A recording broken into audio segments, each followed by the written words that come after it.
Hi folks, this is Jake. Hope you're okay today. It's good to see you. We're looking at the resurrection of Jesus, a harmony of the resurrection accounts based on Reason and Faith, R. Foster and P. Marston, Monarch Publications, 1989, page 79 to 108.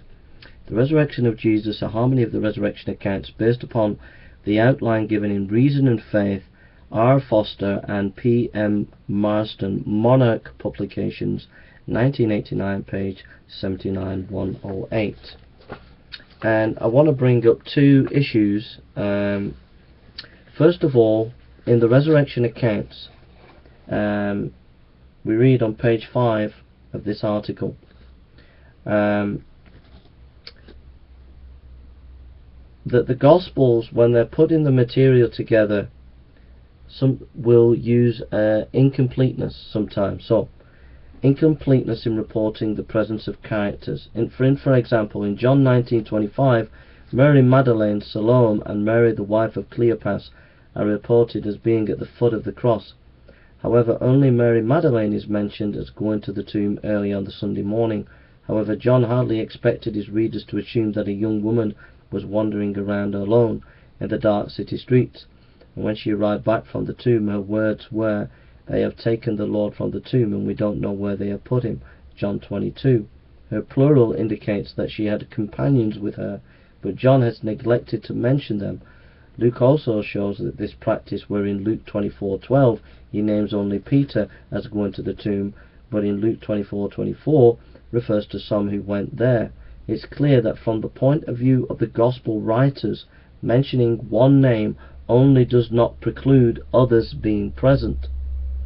The principle was also applied to the angels at the tomb, as we shall see later.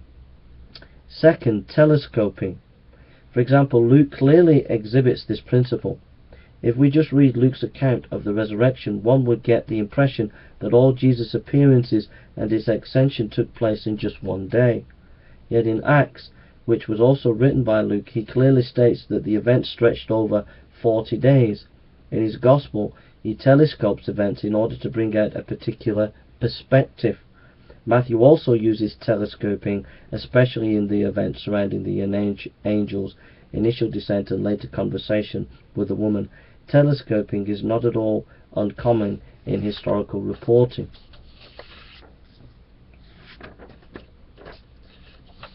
More until the evening of the resurrection. The one exception to all this is Thomas, who may have gone further than afield.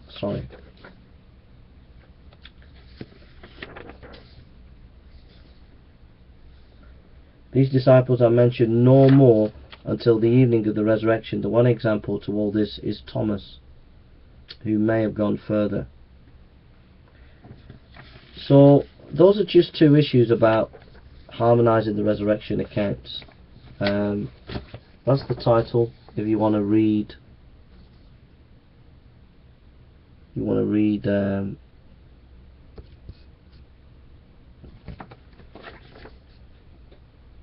can get it on answeringislam.org and the resurrection-harmony-.html. Okay, and it's a very good article. Okay, thank you for listening and take care.